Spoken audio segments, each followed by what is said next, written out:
Giuseppe Malaponti si occupa da sempre di pendolarismo, delle ferrovie. Le ferrovie sono la cosa più importante, secondo me, ancora prima che le strade e il traffico aereo, perché il turista che viaggia, la prima cosa che cerca è il treno. Il turista che va a Londra cerca il treno per andare in centro, oppure a Brighton, oppure Parigi, la stessa cosa. Da noi il treno quasi quasi sta scomparendo. Sta scomparendo i treni che in realtà dalla Sicilia vanno verso il nord e dal nord verso la Sicilia. Ricordiamo la Freccia alla Laguna, la Conca d'Oro, il Mongibello. Questi treni dal 2009 effettivamente sono scomparsi. Sono scomparsi attualmente in Sicilia per chi vuole muoversi per raggiungere, io dico sempre, il continente Italia, perché essendo un'isola da questo punto di vista siamo penalizzati, ha solamente 4 coppie di treni che fanno Sicilia-Roma e una che fa Sicilia-Palermo e Sicilia-Milano. Tra l'altro passando per la via tirrenica per Genova, quindi oltre 20 ore di viaggio per raggiungere Milano. Questo è il dato al momento. Se andiamo sotto il profilo del trasporto regionale, le cose non è che siano tanto meglio. Oggi il passo che interessa maggiormente alla Sicilia è intanto capire se la Sicilia oggi ha quella continuità territoriale di cui tutti ne parlano, tutti ne fanno un vanto, ma in realtà per quello che mi risulta forse anche Rete Ferroviaria toglierà le navi a 4 mi pare binari per il traghettamento. Già Trenitalia aveva provato questo esperimento nella Pasqua del 2009 a fare traghettare da Messina, scendere dal treno a piedi e stessa cosa al ritorno. Da questa esperienza presumo che a breve sicuramente il siciliano sarà costretto a Reggio o a Messina di pigliarsi le proprie valigie, traghettare. Noi all'epoca fecimo un pezzo un po' provocatorio dicendo i siciliani a differenza di Gesù costretti a camminare sulle acque dello stretto per raggiungere il continente Italia.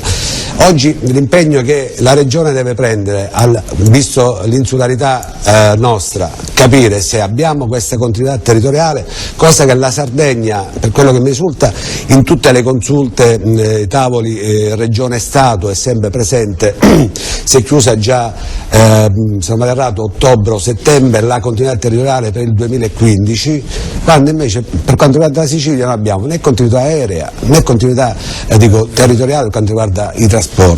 Altro argomento invece è il trasporto ferroviario siciliano. Finalmente si inizia a parlare di accordo di programma sottoscritto fra il Ministero dell'Economia e dei Trasporti con la Regione siciliana e si dovrebbe iniziare a parlare di contratto di servizio.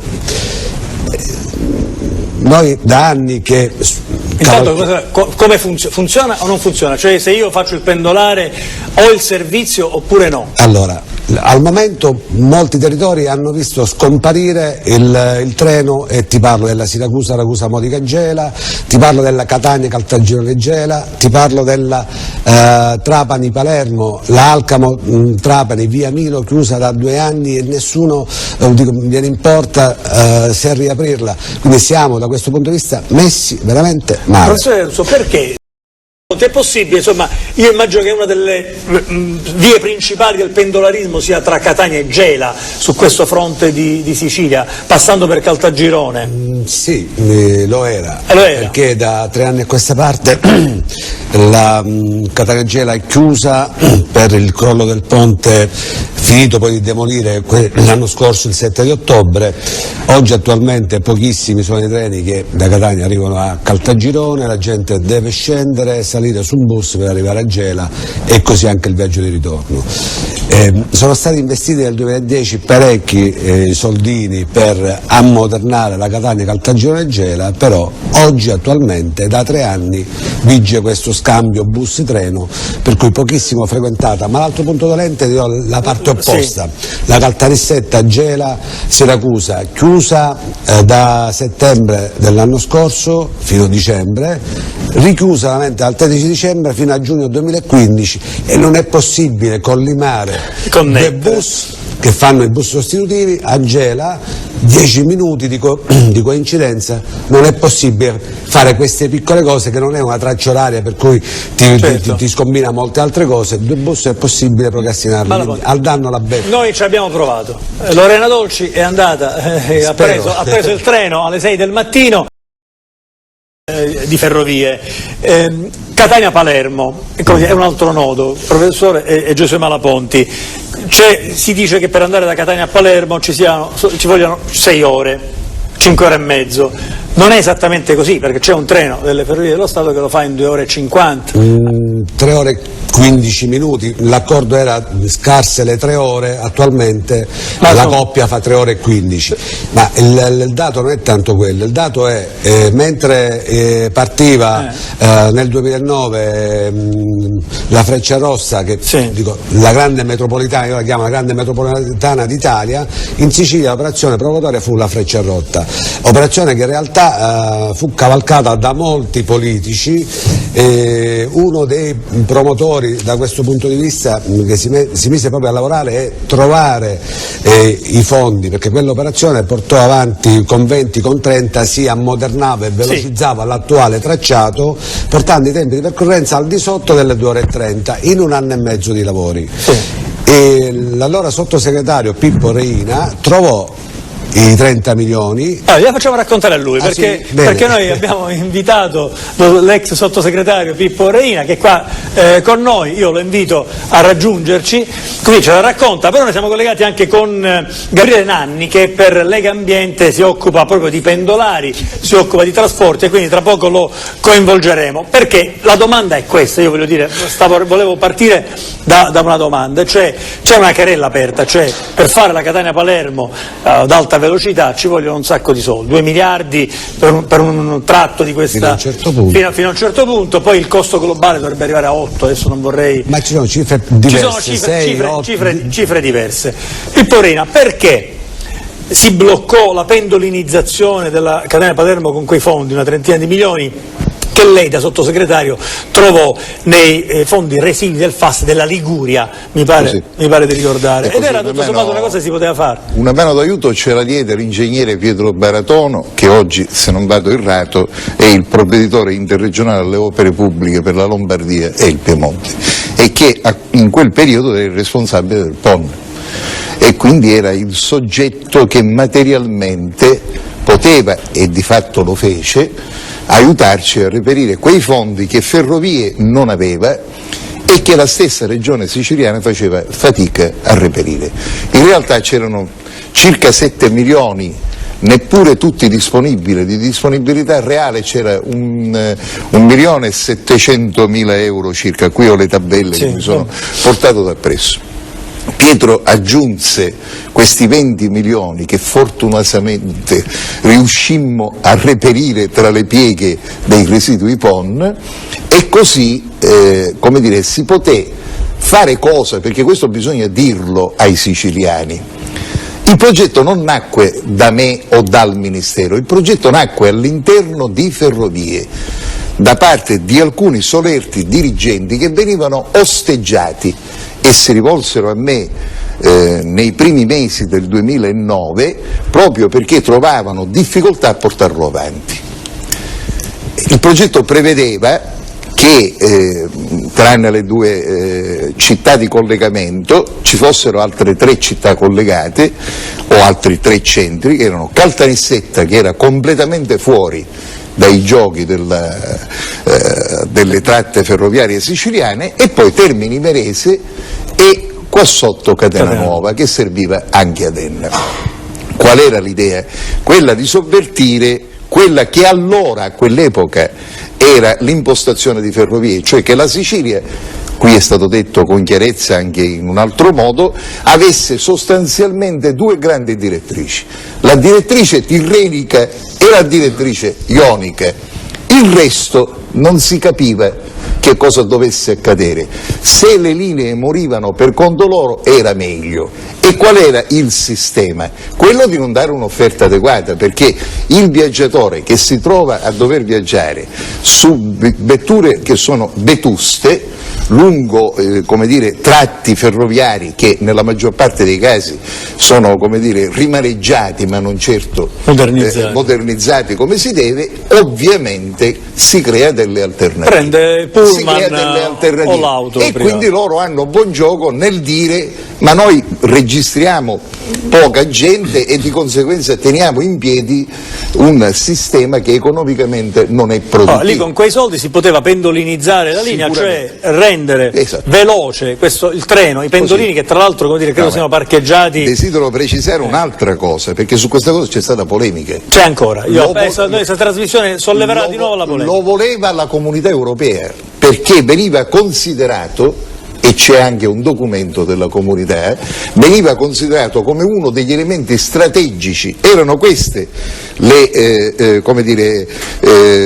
linee più importanti che si dovevano fare. C'era la Salerno, parliamo sempre di tratte ferroviarie, la Salerno-Reggio Calabria e poi in Sicilia la Palermo-Catania.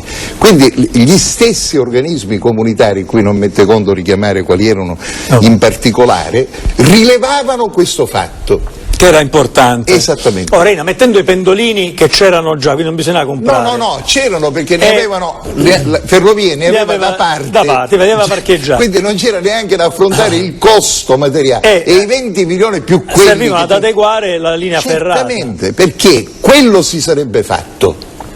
La velocizzazione come si intende farla ora non so se si farà mai. Domanda, prima poi ci arriviamo.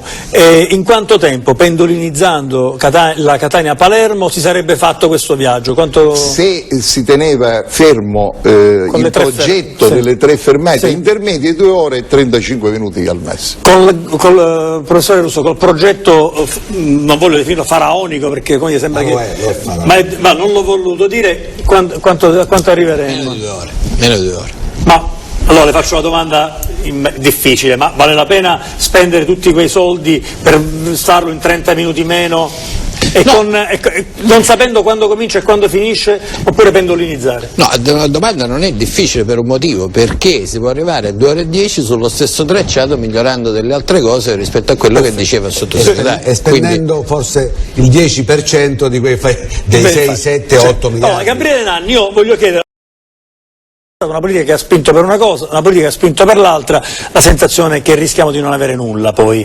No, la sensazione che hanno i cittadini è che non ci sia stata una politica, perché quando i risultati sono quelli che sono sotto gli occhi di tutti è evidente che la politica è venuta meno alla sua funzione essenziale, che è quella di rappresentare gli interessi delle persone, di coordinarli secondo progetti che poi si rendono praticabili nell'interesse comune. Questo non è avvenuto, questo al di là del fatto che possiamo o no essere affezionati all'idea del ponte, perché poi il ponte da solo... Non parlo solo del ponte, esatto, non significa niente, il ponte da solo non significa niente. Il ponte ha un senso se, e questa era la strategia, se si trascina dappresso tutto il resto, se diventa omogeneizzato rispetto a un sistema di trasporti, di comunicazione che noi dobbiamo necessariamente ammodernare. Marina, avremo mai una Catania-Palermo moderna, ragionevolmente veloce, anche se non super veloce?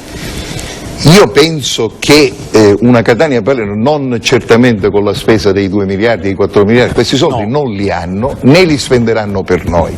Ricordo che a conclusione, nell'estate del 2010, tra luglio e agosto, dovetti fare una conferenza di servizio urgente perché alcuni funzionari del Ministero mi misero al corrente, in maniera addirittura da anticamera, preoccupati del fatto che Moretti, utilizzando D'Elia, che oggi occupa una posizione, aveva spostato, o stava per spostare 350 milioni dalla Napoli-Bari al nord, esattamente in Liguria, dove c'era il potente presidente della commissione, Grillo, della commissione trasporti al Senato, che contava quasi quanto un ministro a quell'epoca, per essere precisi. Quindi rischiamo di perdere. Io questa cosa gliela intercettai e tutto tornò come prima, facendola, ma voglio dire, non è che potevo fare il guardiano tutti i giorni, infatti mi dimisi anche Andrea, per questo. Se mi permetti, così mi fuggo il dubbio dico, è stato fatto all'epoca, leggendo fra le carte che lei ha prodotto, un contratto di programma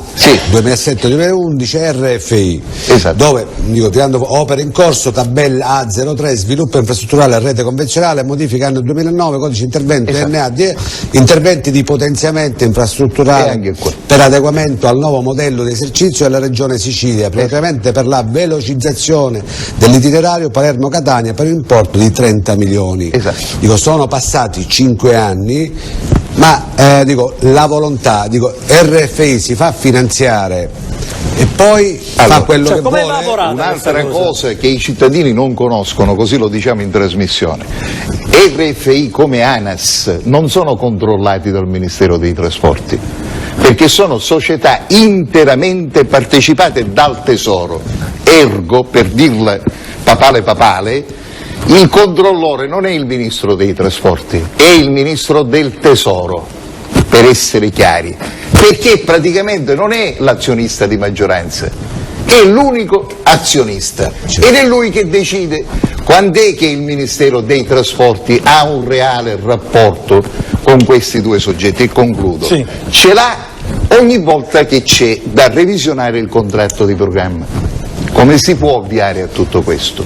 O modificando le leggi che le rendono sia ANAS, ma più Ferrovie che ANAS, delle vere e proprie città-stato dentro lo Stato, con poteri del tutto autonomi. Moretti agiva come se fosse un imperatore, io l'ho contestato anche pubblicamente, non ho motivo di nasconderlo questa sera, e se ne impipava, perché lui a quell'epoca parlava con Berlusconi o con Letta, neppure con Matteoli, per intenderci, che era il ministro dei trasporti, non lo vedeva, per essere chiari. E allora o si tolgono questi poteri e Ferrovie viene ricondotta a un controllo vero dell'apparato dello Stato, oppure si fa una cosa diversa. Si fanno due realtà, una del nord e una del sud, perché altrimenti tutto quello che esiste, le cose che avete detto, sono iscritte nel contratto di programma. Poi ordinariamente loro prelevano i fondi destinati al meridione e li usano per il nord. Ma parliamoci chiaro, avviene questo, e allora tanto vale che o separiamo o modifichiamo il sistema. Questo è quello che io dico. Grazie a voi. Riemerge l'anima autonomista ogni tanto. Grazie, abbiamo la pubblicità. Fare questo viaggio, un'odissea anche tecnica con Lorena Dolci.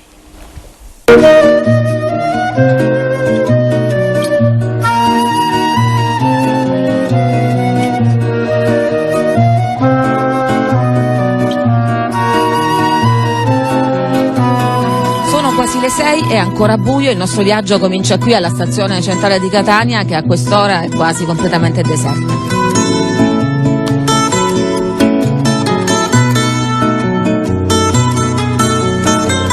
Ed eccoci qua al secondo binario della stazione, in attesa del treno che ci deve portare a Gela. Prima tappa Caltagirone, 58 km in linea retta, 1 ora e 40 di viaggio.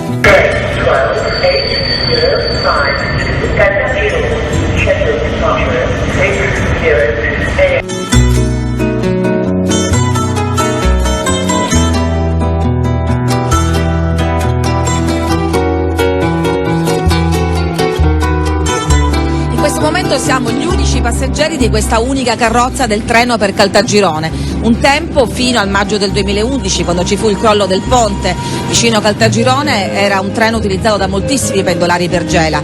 Da allora il tempo di percorrenza si è raddoppiato per raggiungere Gela e molti scelgono soluzioni alternative.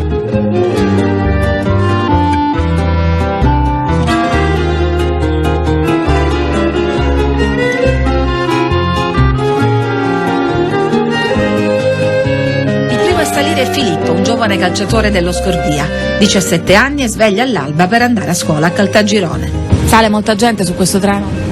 Ma dipende, sono quasi tutti un po' studenti, però certe volte ci sono più persone, altre volte di meno. Sempre puntuale? Insomma, perché molto spesso è in ritardo. 10 minuti, 15 minuti, anche mezz'ora è capitato pure che ho aspettato qua. Il macchinista è barricato nella sala comandi. L'alba ci regala questi splendidi paesaggi.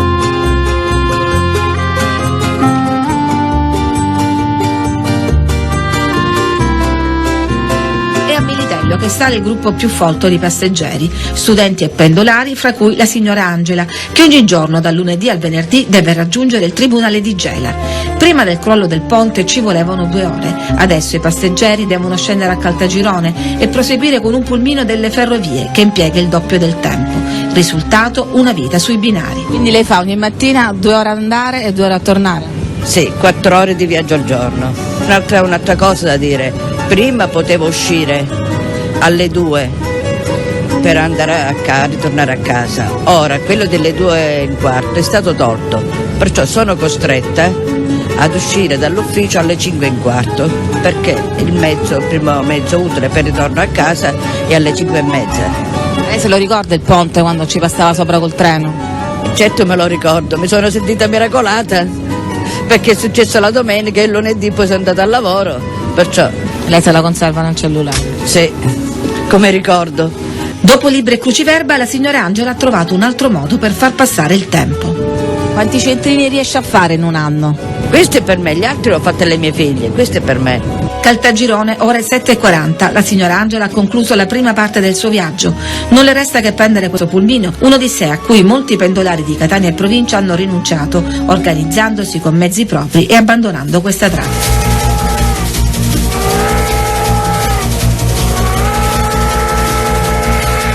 Il treno che Angela e altri pendolari rimpiangono passava sul ponte crollato nel 2011 e fatto brillare nell'ottobre scorso con diverse cariche di tritolo. Questo è quello che resta del ponte di Valle degli Angeli, era un grande ponte a 12 arcate, faceva parte di un gruppo di oltre 10 ponti su questa tratta. Aldo Lomonte, che è il rappresentante del comitato dei pendolari, lei c'era passato anche il giorno prima. Sì, con l'ultimo treno della sera, delle 20:10, sono sceso a Caltagirone, l'automotrice ha proseguito per Gela regolarmente, transitando da questo ponte a 105 di velocità. Non c'erano segni, nessun segno di cedimento? Nessun segno di cedimento, assolutamente. Tra l'altro questi ponti venivano controllati regolarmente dalle ferrovie? Vengono regolarmente controllati dalle ferrovie almeno 2 volte l'anno. E non era mai risultato niente? Non è risultato niente. Quali ipotesi si fanno dietro questo cedimento? L'ufficialità della notizia dice che ha ceduto la pianta di un pilone a seguito di uno smottamento del terreno, forse dovuto a una vena d'acqua. Nessuno ha avuto interesse a indagare sulle cause del crollo e la ragione è ormai sepolta sotto queste pietre, ma ad avvalorare la tesi del fiume sotterraneo sostenuta dai contadini della zona la vicina presenza di questo pozzo che attinge a qualche vena profonda. 3 ore e mezzo per arrivare da Catania a Gela, che sono 100 chilometri, che purtroppo invece costringe molti a fare in auto su una strada che è ancora ad altissimo rischio. Ma la Ponti, si farà mai un intervento vero, si ristrutturerà mai, si tirerà su un ponte lì? È un quesito che noi abbiamo da dopo il crollo fatto alle ricorrenze di ogni anno dei vari sit-in, interessando i 3 comuni principali, Caltagirone, Niscemi e Gela. Risposte da parte dei 2 sindaci di Niscemi e di Caltagirone, la totale assenza invece del sindaco di Gela. Abbiamo fatto degli incontri congiunti con l'amministrazione di Caltagirone, col sindaco Bonanno, per avere notizie dopo il dissequestro della rete ferroviaria. L'unica notizia è stata quella che il ponte veniva demolito, fissata la data, fissata il tutto. Oggi stiamo riprendendo a dialogare col sindaco di Caltagirone, che qualche giorno fa chiede la metropolitana di superficie, colleghi Catania, e quindi di non perdere invece l'obiettivo di rifar costruire. Ma là c'è un problema, caro Andrea, così come diceva prima di andarsene il sottosegretario Reina.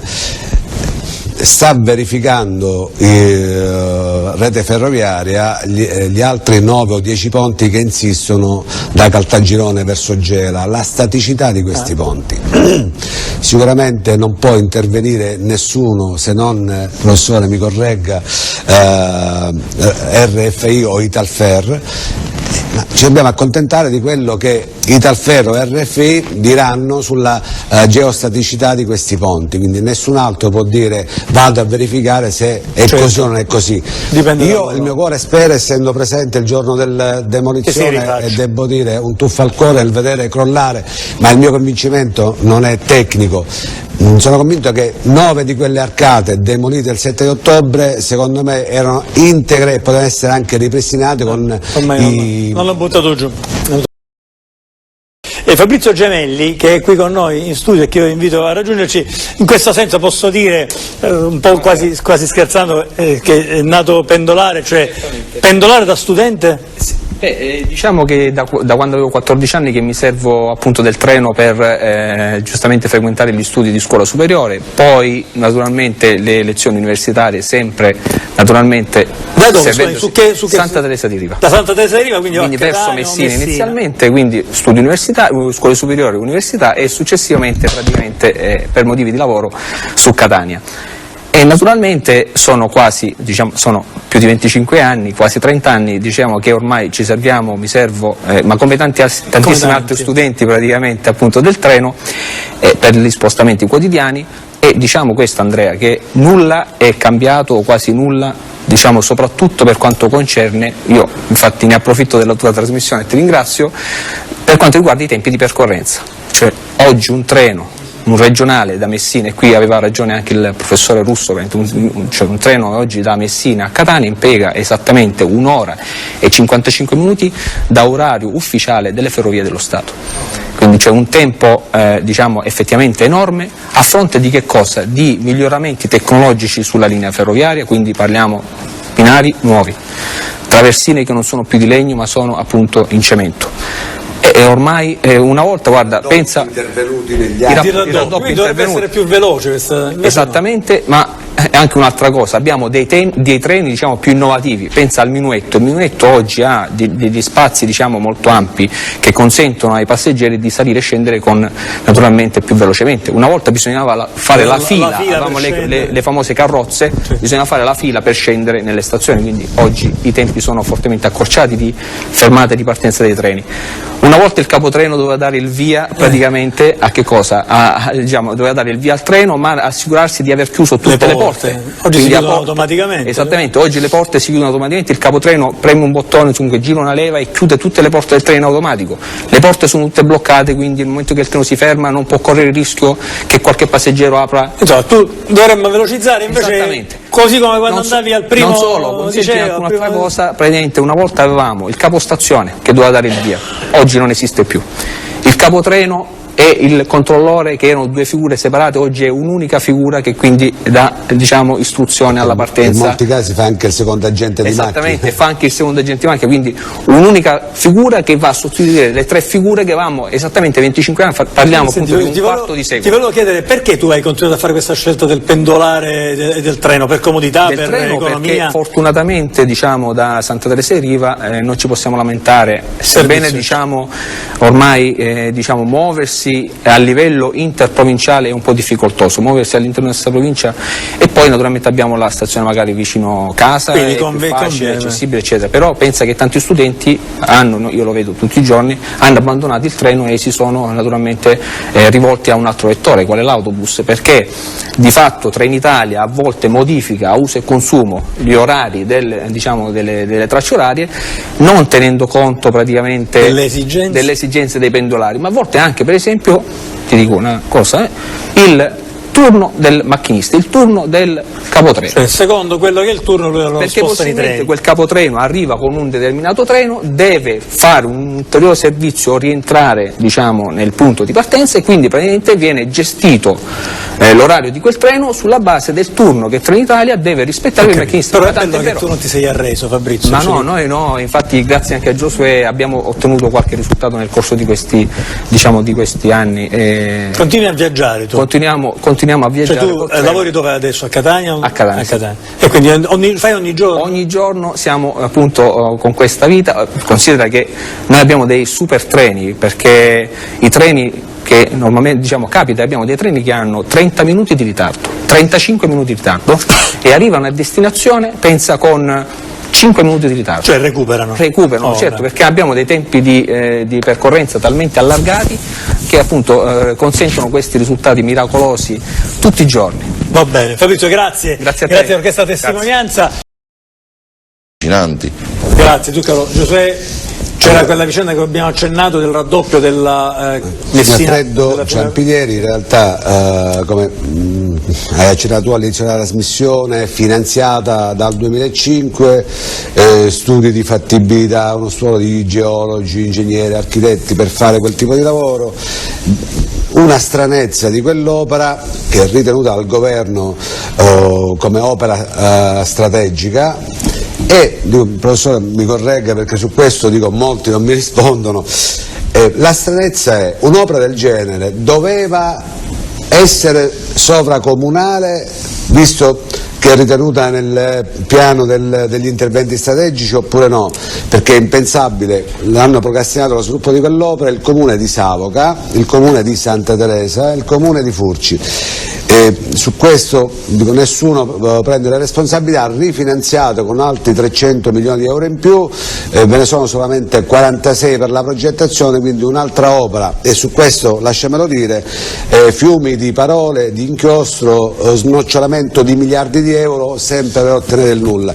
Un'ultima cosa, finalmente si sta parlando di contratto di servizio, abbiamo qualche difficoltà con l'assessore regionale a parlare di contratto di servizio, ci ha invitati il 29 di dicembre a parlare di contratto di servizio, ma non abbiamo avuto sino ad oggi una bozza di questo contratto di servizio. Allora, se dobbiamo dettare le regole, perché è il momento di dettare le regole per chi in realtà farà il trasporto ferroviario in Sicilia, e le regole, se sbagliamo in questo frangente, vero è che si farà un contratto ponte fino al 2018, ma è anche vero che da questo momento in poi le regole errate li piangerà la regione siciliana con il suo assessorato ad avere i 60.000 pendolari giornalmente a lamentare tutte le varie discrasie. Grazie Giuseppe Malaponti, il nostro giornale La Sicilia si occupa da anni, da sempre, intanto tiriamo fuori delle pagine degli anni 50.